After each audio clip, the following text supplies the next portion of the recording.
Slater Crusaders, America's the greatest country in the world. How are you? Glad you're here. Happy Wednesday. So I read this Trump quote the other day. I think it's right. He said, we've lost 40,000 people. I think now we're at 45,000. We lost 40,000 people with our guard up. Imagine how horrific the death toll would have been with our guard down if we just rode things out with the virus. I think that's probably right. But just remember, every headline that you see, and I'm seeing more and more of them, we talked about it last week, seeing more of them, where they say, way more people have had the virus than we think, or than we thought. Sure, like through testing, maybe we thought 0.1% of people have had the virus, and now it turns out maybe 3% of people have had the virus. Like, okay, that's way more, but you still got 97% of people who are still at risk. There's still a long way to go, which puts a long-term strain on, to say the least, on our supply chains. And that's what I want to talk about here for the next segment or two. I want to talk about our supply chain system, short-term and just big picture in general. Let's start with big picture. It is amazing that anything ever works ever. It's a similar realization I had whenever I get sick, right? We tend to get upset when we're not feeling well, but it's actually amazing that we're ever feeling well. Right? So my son just turned 2 months yesterday, and he's healthy. And like, if he were to get sick, we'd be like, oh no, like he's sick, whatever. But it's amazing that he's healthy. How is anyone ever born healthy? Like, his eyes are working. Like, how did his cells multiply from a single cell into eyes that work? Like, that's crazy. The default state of existence should be sick, and maybe once or twice a year for a couple days you feel healthy. Right? You're like, oh, this is unbelievable, I'm feeling good.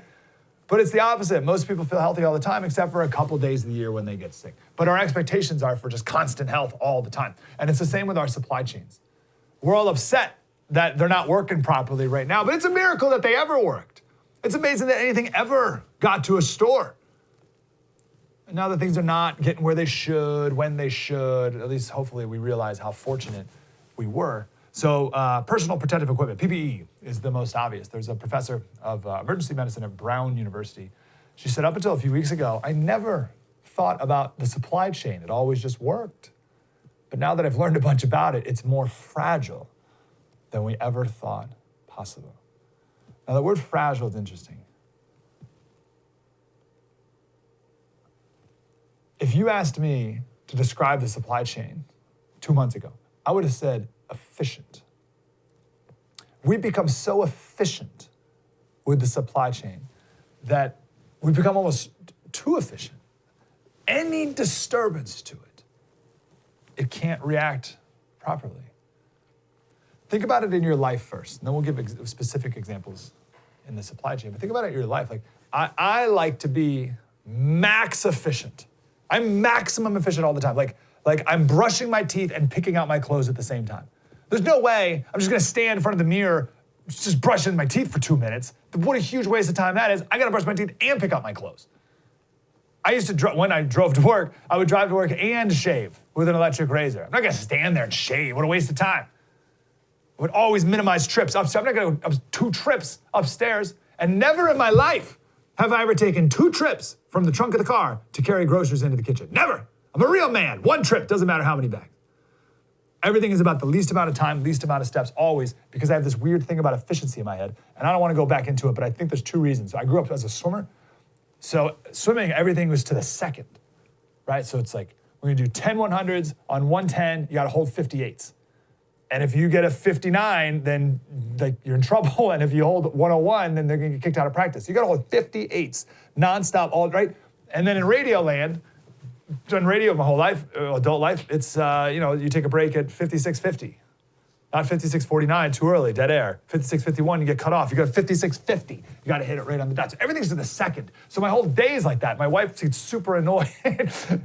Every single minute of my day is outlined properly, and it's perfect. And I used to pride myself on that, like, I'm just being super efficient. And then, like, my mom calls, or the kids need something, or just a little thing throws me off, and the whole thing gets thrown off. So what I used to think was a super efficient, productive schedule is very often revealed to be actually not that efficient or productive at all. I never built in time.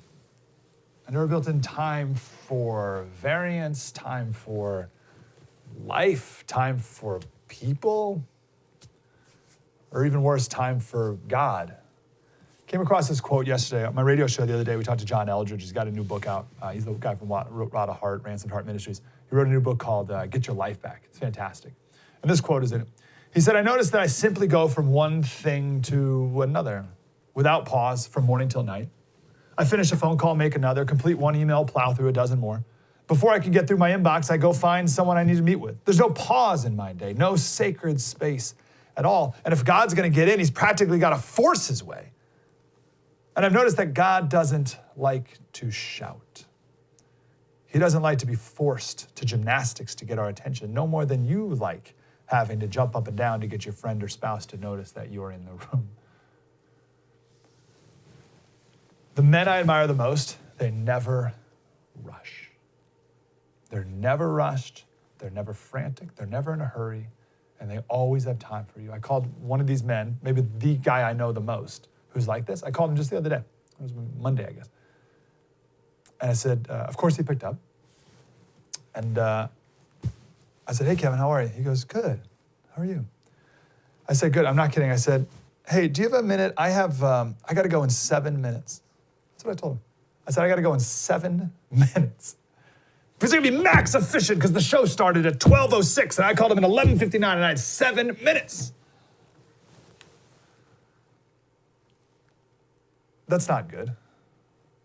I live my life like I'm an overburdened manufacturing plant with no margins whatsoever. I'm one pandemic away from a giant crash and burn. I'm one Costco run on toilet paper away from being totally tapped out. And who knows if I'm able to recover properly. I use the toilet paper because that's the example we used a couple weeks ago. Toilet paper is manufactured with there's no margin, zero margin at all, that we run our toilet paper mills at max capacity 24/7. So whenever there's a spike in demand, we can't ramp up. So in the past, you would look at the toilet paper manufacturing process and you'd be like, unbelievable, this is so efficient. Look how efficient this is, not a single ounce of waste. You're not wasting a second of the day. But then there's a moment like this and you're like, oh, look how vulnerable, look how fragile that system is. Toilet paper is maybe a silly example, although I don't know, it's kind of important. Let's talk about a couple of our vulnerabilities, our efficiencies / vulnerabilities in our supply chain, and why. So let's start abroad. So we make our cheap stuff in poor countries, and poor countries have bad healthcare. So when a pandemic outbreaks in Cambodia, we talked about this on our radio show the other day. I don't think we talked about it on the TV. Didn't make the TV cut. But there's an outbreak in Cambodia. It shuts our entire clothing industry down. You know, we talk about China making 96% of our antibiotics and how they can use that as leverage against us in a time of war. But what if they weren't awful Chi-Coms? And what if they were good players, right? And they just happen to have a pandemic sweep through and they can't make our antibiotics anymore, right? So they didn't do it intentionally, but they're like, right? That's bad. That's not efficient. That's very bad that we set up our system like that, or that we kind of just like passively let our system become that. I mentioned so our third world supply chains, they're efficient, but vulnerable.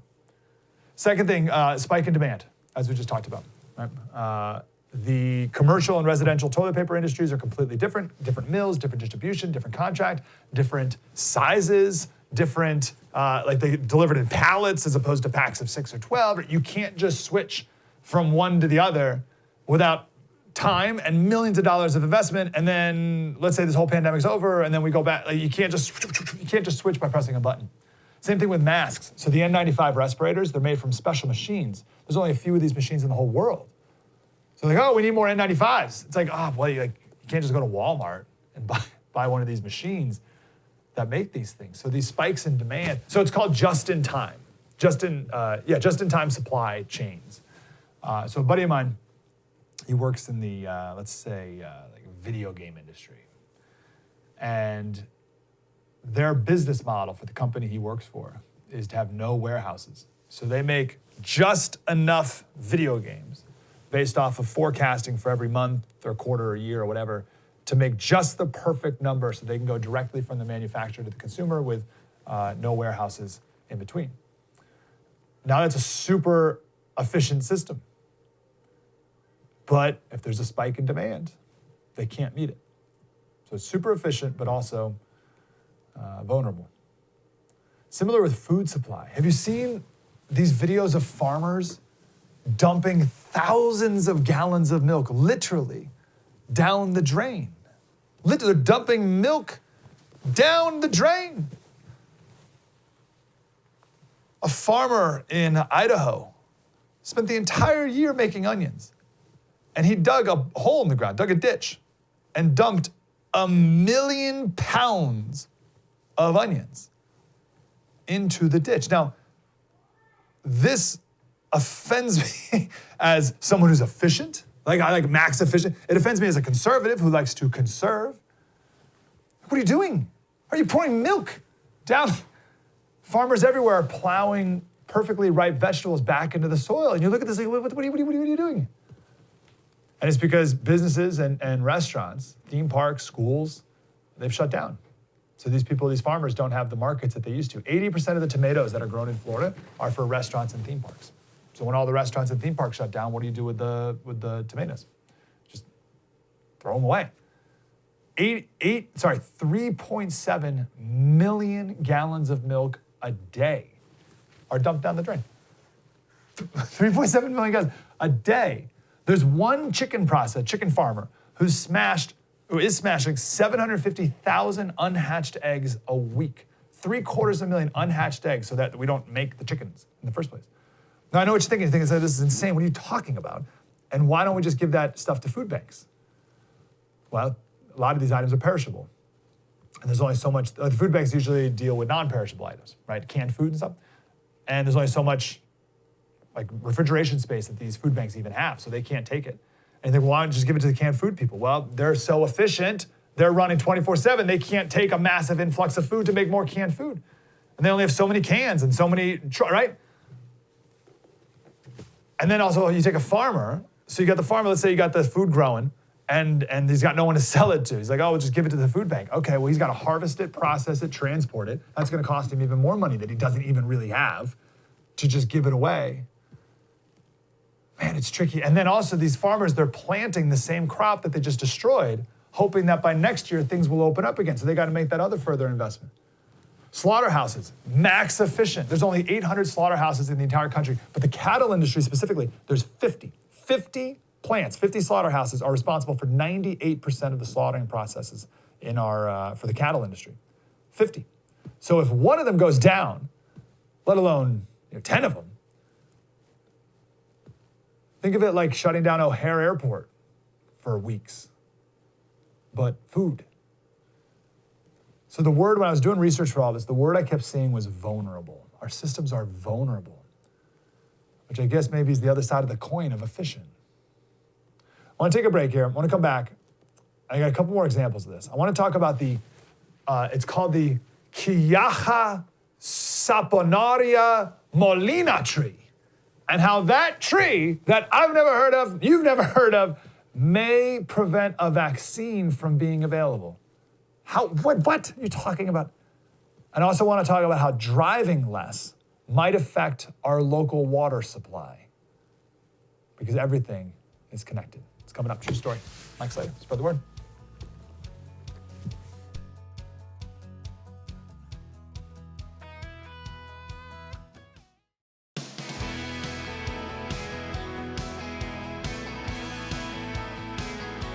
Hey, Slater Crusaders. So we're talking about supply chains and how if you asked me a couple months ago to describe our supply chains, I would have said max efficient.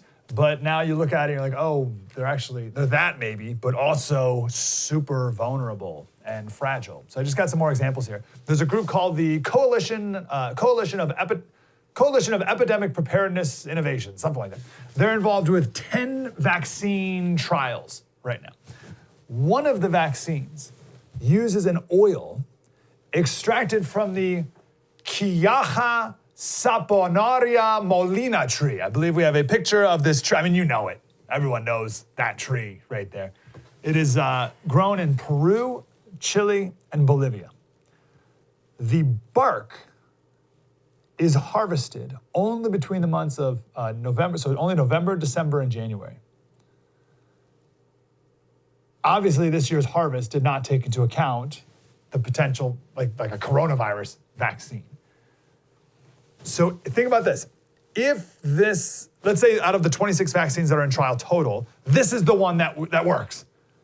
But it requires the oil from that tree, and we don't have any. We only have as much as we normally make, but we need 1,000 times more. And you almost can't even say, well, we'll just wait till next year's harvest, because I don't know anything about the harvesting of the oil from the bark of this tree, but maybe we need more trees, and it takes, 5 years in order for the trees to grow. And so imagine if that was the stumbling block, right? Like, hey, everyone, we got the vaccine, it works, it's unbelievable. But the problem is we don't have enough of the Kiahara sapalina tree. Like, what are you talking about? Another example, glass. So the vaccines are delivered in glass vials, but where do glass vials come from? Again, we live in such prosperous, well, I was gonna say we're normally so prosperous and therefore entitled, but I should say that the systems are usually so efficient that we have plenty of glass vials, but not now. Apparently there's been a glass shortage since the 2008 recession. So there were 50 glass factories in America in 2008. 11 of them shut down because of the economic downturn. Now that building is back up, and especially every skyscraper is just this huge glass monstrosity, now there's a huge demand for glass, but there's no glass factories left. Some companies are even, some construction companies are even getting into the business of making their own glass because there's none left. So I share this story because you can see how there's reverberations for years later. So even if we get a vaccine, even if we don't need the Kirahara sopanina tree oil, we may not have enough glass vials to get them out to people. The H1N1 flu 2009, we needed 400 million vials then. And now here we are later, there's more of a glass shortage, and this vaccine is gonna need billions.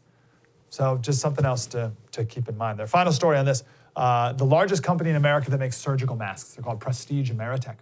2009, after H1N1, they bought a bunch more machines to make more masks.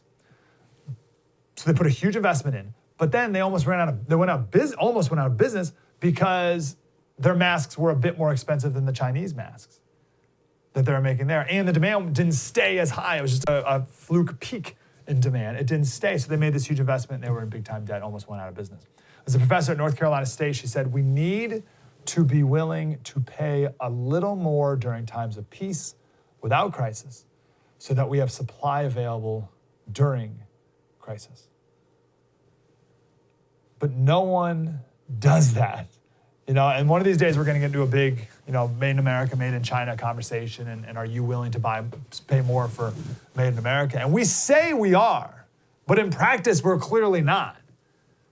And it's because we live in a very materialist culture that says you have to buy as much stuff as possible, right? We have to buy all the things as opposed to a few really good, high quality things. We need a massive cultural shift in America. It can't just be a behavioral shift, a behavioral change to buy America. Like, you can't white knuckle a change in American spending habits that have been built up over decades. That's not gonna last. We need a cultural heart change when it comes to our buying habits moving forward. We gotta just crush this materialist fetish that we have in America because it's killing us. And we need to buy less, but buy higher quality and be okay with that. Not as, again, like a white knuckle, but as just a cultural heart change. We'll talk more about that later. I want to expand on that theme. Let me end on this. Last supply chain story. I have a hard time even believing this story, to be honest. I'm just gonna put it out here and we'll keep an eye on it. I'm not prepared to make any sort of official warning based off of this story yet, but it's just something to keep in mind. This is from Washington State, their State Emergency Operations Center. We can throw up the first page here of their report, just so you know. It's a very official report. You don't have to read anything, but I'm just telling you I'm not making it up. Let me cut to the chase here, and then we'll break it back down.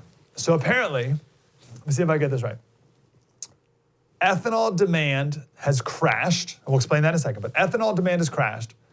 So ethanol plants closed, just like the demand for glass during the 2008 recession, right? Drop in demand for glass plants closed. Same thing here. Ethanol demand has crashed, so ethanol plants closed.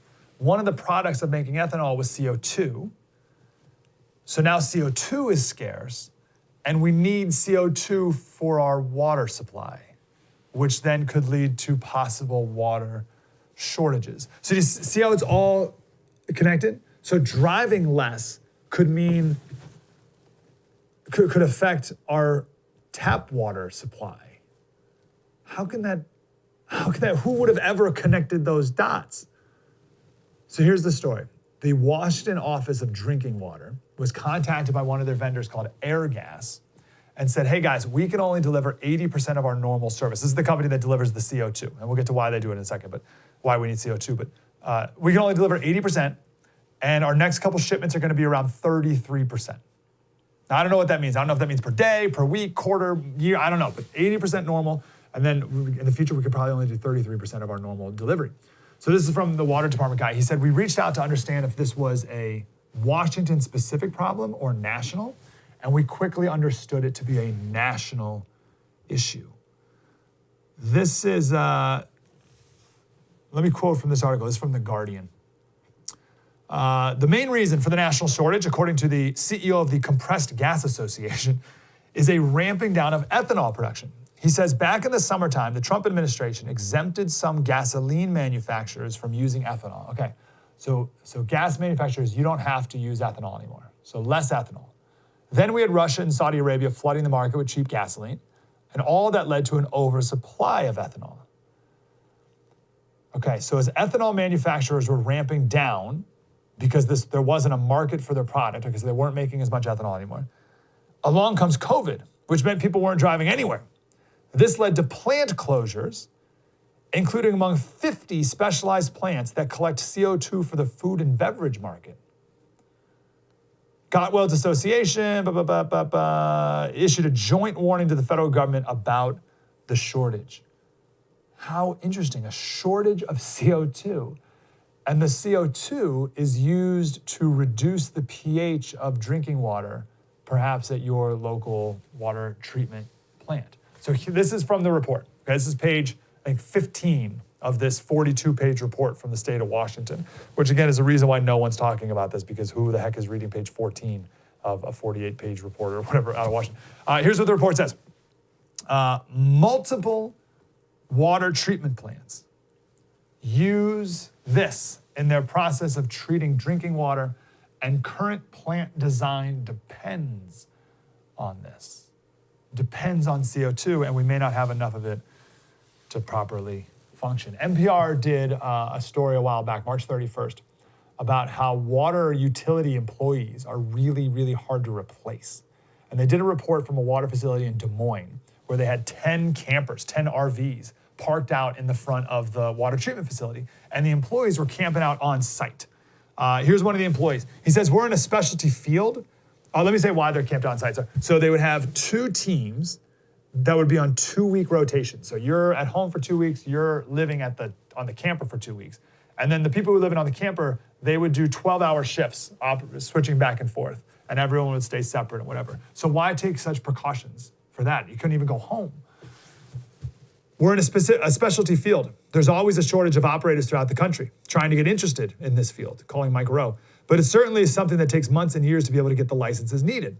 And then just even if you have a license, every plant is specific. So this isn't like, no offense, but like Target, right?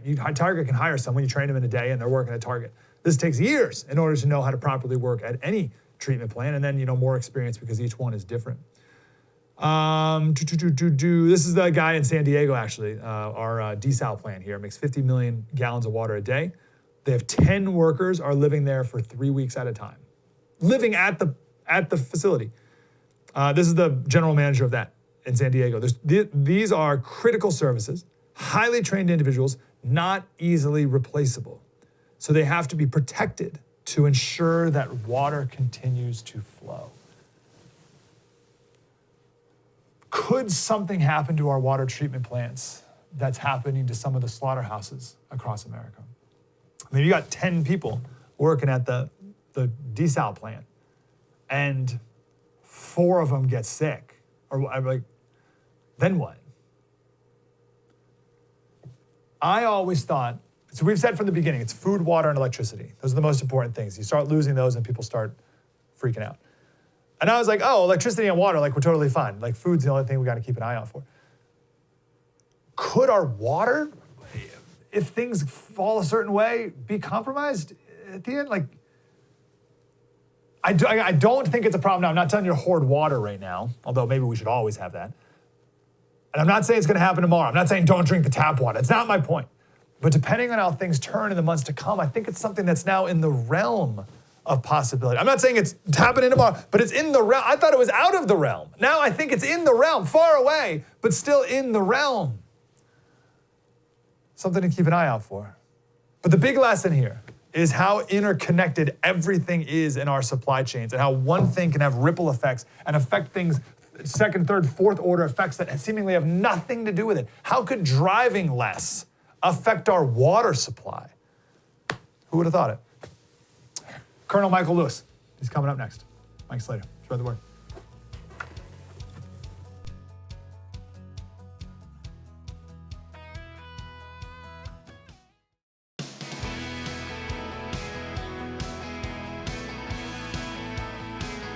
Hey, Slater Crusaders, want to get back to one of our great friends of the show, Dr. Michael Lewis, Colonel Dr. Michael Lewis, and infectious disease expert, and served, of course, in Southeast Asia in 2003 during the SARS epidemic, and he's one of our top experts here. Colonel, how are you, sir?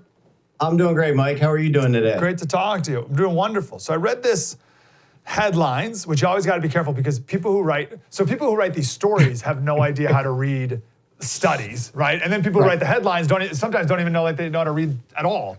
But I'm reading these things. Chicken Little writes the headlines, right?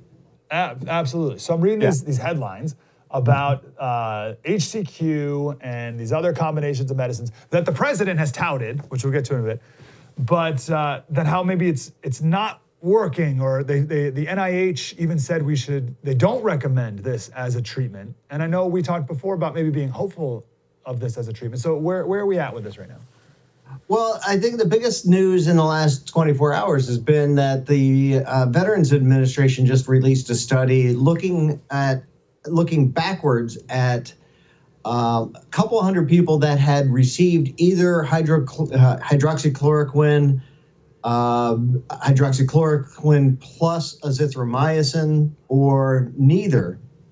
And I think I haven't actually read the study, but in concept, I understand, and exactly what I've been saying. We've got enough experience that we should be able to look at these things in a retrospectively prospective way. So, you've got those 3 groups. Now, there's problems with that. It's not this placebo-controlled clinical trial that everybody wants to say we need, but it gives us incredible insight. So it's pretty obvious. You got a group that gets the drug, you got a group that doesn't get the drug. How did they do, and what were the outcomes? And the outcomes in this case, the group that they identified retrospectively that received hydroxychloroquine actually did worse than the group that received nothing.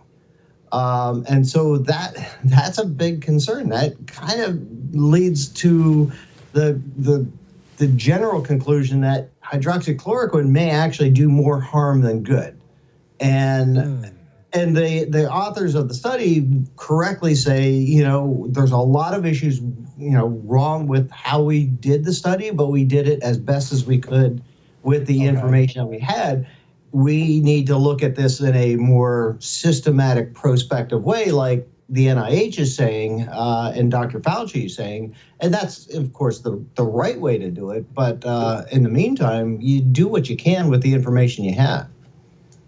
Yeah, interesting. Do you have any, I thank you for explaining that. It makes a lot of sense. Do you have any hunch as to why HCQ and azithromycin don't work? Or maybe you could tell us like why we thought they would, and then maybe why you think they don't. I think part of it is going to be the population that's being looked at, and so in this case, it was Veterans Administration, and VA hospitals, the patients generally, and I know this is a bad generalization, they generally are not in as good a health as your general population. There's a lot of comorbidities. One of the things that the authors bring out in the study was, as best as they could tell, looking back, that these were really sick patients. And so in some cases, it may have been as simple as they chose the wrong population. And that's why doing it prospectively lets you do it a little bit better, a little under better control. So hydroxychloroquine and azithromycin might work. Somebody comes into the medical system and they've had a fever for 1 or 2 days and not falling apart. They may do great, and that may be the population we need to look at. Whereas this veterans population, my impression, without actually having read the study at this point, is these may have been much, much sicker, further along patients, and so I'd want to see some of that data to see. So it may be that later in the course, it doesn't work, in fact, can make things worse. It may be that earlier in the course, somebody that just starts with a fever, just starts to have the symptoms, it might be the miracle drug. We don't know. That's part of what we need to look at. So many variables there to keep in mind. What's the you used it 3 times. I'm sorry. The word prospective, is that the word you used? What does that mean? Well, so looking ahead. So the way you do any kind of clinical trial is that you start at point X and you go to point Z, and where point X is could be tomorrow, and then you want to look how do things play out over the next, say, week while you're giving somebody this drug versus a placebo versus we don't even necessarily need a placebo, but we need a control group. So we're going to look at how people do on this drug versus not being on the drug. Now, you could do that in a retrospective way. Point X could be a month ago, and point Z could be a month ago plus a week, right? So that week that we follow the patients could have started a month ago, or it could start tomorrow. And you can control more variables if you start it tomorrow versus if you're trying to do it reconstructing it back from a month ago. Okay, so the studies that have been done are the retrospective ones. A retrospective scenario, looking at it in a prospective way, but looking at what happened a month ago. Okay. Where you can't control as many variables. It gets a little bit confused. It gets a little bit confused. But that's why I wanted to talk to you about it, because no article is going to write that out. No article is going to try to explain that properly. So we need you to help us get that context. Can you talk a little bit about the medicine? What it's like, I can't pronounce it. It's like remdesivir or something like that. It starts with an R. What is that medicine, and why could that possibly work? Well, that was really, it's a antiviral drug. I'm not intimately familiar with it. I've never used it. I've never seen it. I've only read about it, and have antibiotics for bacterial infections. We, particularly since HIV came into the realm of our existence, there's been a lot of development on drugs to fight viruses or antiviral drugs, whether it's acyclovir for herpes or all kinds of things. But HIV drugs, well, I'm saying it correctly. You're not the only one. I just threw random sounds at you and screwed you up. Yeah. We'll just call it Resdemivir for, I could be wrong on that, but it's close enough. We know what we're talking about. It was developed basically to try to fight or give us a weapon to fight Ebola. And so if it works for Ebola, will it work for coronavirus? And that's what we're looking at. And it looks pretty promising. Okay. But, there's other things out there that I'm reading all the time. And I think we talked about this in one of the past times. High dose vitamin C that helps keep the hemoglobin from basically falling apart so that you can continue to oxygenate. There's a study, I think, out of Miami, where a doctor has been using inhaled nitric oxide that helps with the oxygenation of in the lungs. And that, the very small study that I saw, I think he had like 8 patients that he published about that. 6 of them, 1 of them died, and 2 were still in the hospital, and 5 of them were already discharged to home. And they were critically ill patients, all 8 of them, if I've got the numbers right. That sounds really, really promising. And I actually, when we get off of this session, I probably need to look that up and see what happened to that information. Is that doctor being funded and doing more work with it? I don't know. Yeah, I've also been reading stuff about just laying on your stomach can be helpful as well, oddly. Doctor, we got about 2-3 minutes. I got a ton of questions, but I just want to throw it to you. Is there anything else you've been reading that frustrates you because you're like you're reporting on that clearly wrong, or you guys are missing this, or you should be talking about this? Just anything that's been on your mind recently about this? The biggest thing is opening up the economy again and doing it in a local way. I'm happy to see, honestly, that Florida is starting to open up their beaches because, fresh air and sunshine, I think, is great. Now, how do you do that and keep people from congregating in big groups? That's a whole different story, which I think still needs to be done. But allowing people to get out and get fresh air, I think, is great. On the other hand, I'm seeing stories like a woman in Idaho I just read about that got arrested for being at a playground with her daughters. I was visiting, I was down in Washington, D.C. yesterday and walking down the street, and there's tennis courts chained up and the nets removed. Social distancing. How is tennis you got one player on that's 50 feet away from the other player. How is that an issue? No, let me push back on you, doctor. Let me speak on behalf of Bill Gates. And we read a study the other day from some phylogeneticists who traced back the cases in Connecticut to Washington State, and not New York, to Washington. And their conclusion was, and similar with Bill Gates, you have to shut the whole country down because otherwise some area may do a good job of stopping the spread, but then someone from Nashville flies in and they, blow the whole thing up. So what do you say to that argument that no, it has to be nationwide or nothing at all? I disagree. I think that I think you need to try to isolate the hot spots, and even at the local level, you got to isolate the patients that actually have the illness and their contacts around them. But I mean, there's studies out there historically, that show that for every 1% of unemployment, the number of deaths over the next couple of years is something like 36,000 people. I wish I had the numbers off the top of my head. You can look them up.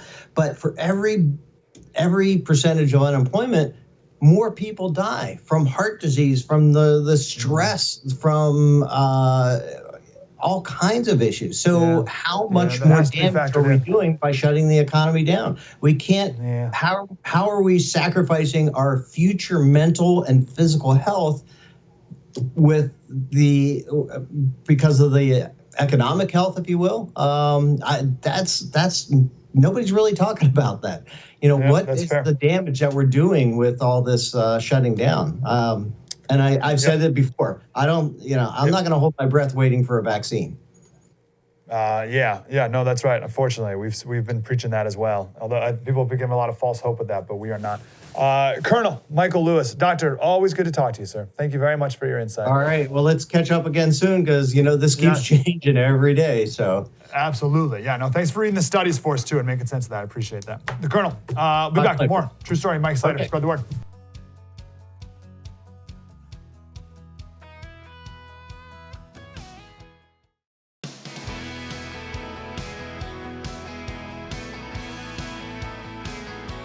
Hey, Slater Crusaders, it is now time for our daily China is Awful segment. Our guest yesterday talked about how China will lure a country in. So either they'll go to a country and say, hey, here's $1 billion for $1 billion loan for a port.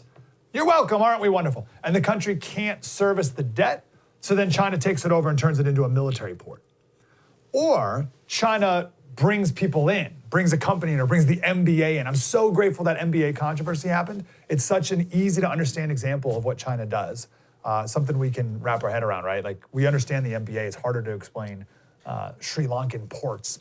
But China says, hey, come on in, NBA, tons of money here. Oh, by the way, you also got to fire your general manager of the Rockets because he said something we don't like. And companies just kiss the butt of China. They have. I don't know if they will anymore. This story the other day flew under the radar. Bloomberg News killed investigation, fired reporter, then sought to silence his wife. So 6 years ago, they were doing some story about the wealth of Communist Party leaders, and they shut the whole thing down. The Chinese government shut NPR or shut Bloomberg News down, and Bloomberg News, oh, we don't want to be kicked out of the country. Oh, whatever you say, we'll stop the reporting. And this happens. Every company's been doing this lately, just kissing their butt, which of course leads to this. This was from a couple years ago. This is Michael Bloomberg. China is doing a lot. Yes, they're still building a bunch of coal-fired power plants. And they're still burning coal. Yes, they are. But they are now moving plants away from the cities. The Communist Party wants to stay in power in China, and they listen to the public. When the public says, I can't breathe the air, Xi Jinping is not a dictator. He has to satisfy his constituents, or he's not going to survive. He's not a dictator? No, he has to. He has a constituency to answer to. He doesn't have a vote. He doesn't have a democracy. He doesn't. That he's doesn't not held mean he can accountable by survive voters. if his advisors gave Is him. the check on him just a revolution? You're not going to have a revolution. No government survives without the will of the majority of its people. Okay? Okay. That's what kissing the Chi-Com's butt looks like. And we now know that there's a history of China cracking down on Bloomberg News. And Michael Bloomberg right there. Bloomberg just said that the dictator in China has a constituency. What are you talking about? There's a quote we shared the other day, Ed Lattimore. He said, if someone can't admit they're wrong, then that's not a man you want to do business with. We've talked a lot about being wrong lately. This COVID time has really opened up my eyes to this. You know, Dr. Drew was a good example. He said COVID's just like the flu in the beginning, and then he had to come back and admit that he was wrong about that. And a lot of people think that if you do that, you'll lose credibility. But in my mind, it gave him more credibility. That someone would admit that and say, here's what I'm going to do moving forward to make sure I don't make that mistake or other mistakes, right? Like, that should increase your credibility. One problem we have with China is just our human nature that no one wants to admit they were wrong. And we need people to admit that they were wrong. We had a plan about China. There was a plan, and it was actually kind of a good plan, I think, but it was wrong. This is H.R. McMaster, former National Security Advisor, among other impressive things. He wrote this in The Atlantic. He said, the assumptions that governed the American approach to our relationship with China were these. After being welcomed into the international community and the economic order, come on in, China, we forgive you, everything's great, come on in. It's like starting in the 70s or so. China would play by the rules, open its markets, and privatize its economy. Great. And then as the country became more prosperous, the Chinese government would respect the rights of its people and liberalize politically.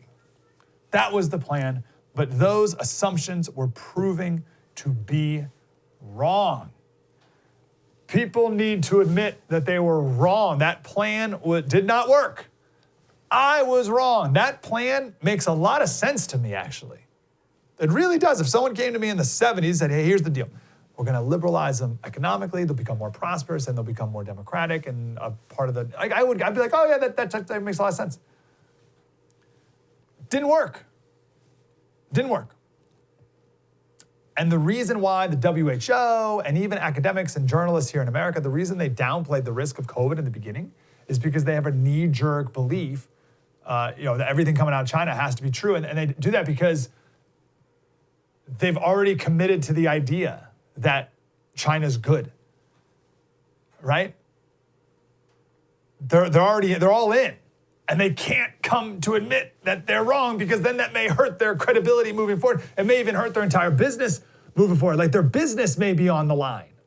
And it's hard to admit that you're wrong, or even worse, part of the problem, like the NBA. Jim Garrity pointed out, he said this includes these companies that have invested in China. It's Comcast, Disney, Viacom, AT&T, Fox. That's NBC News, ABC News, CBS, CNN, Fox News. So why do people support China, knee-jerk? I mean, they may actually have ideological, like they line up ideologically. But in short, also, no one wants to admit they were wrong. That China's a bad actor and that we've been betrayed and even tricked. Trump was right. That's the other. They don't want to admit that Trump's been right. For decades, Trump's been right on this. I love this line from Jim Garrity. He said, this is about the media blaming Trump for everything. He said, a lot of powerful and influential people are much more comfortable talking about the latest rant by Trump because they believe they were right about him, and it allows them to avoid thinking about how wrong they were about China. True story. Mike Slater. See you tomorrow. Have a great rest of your day.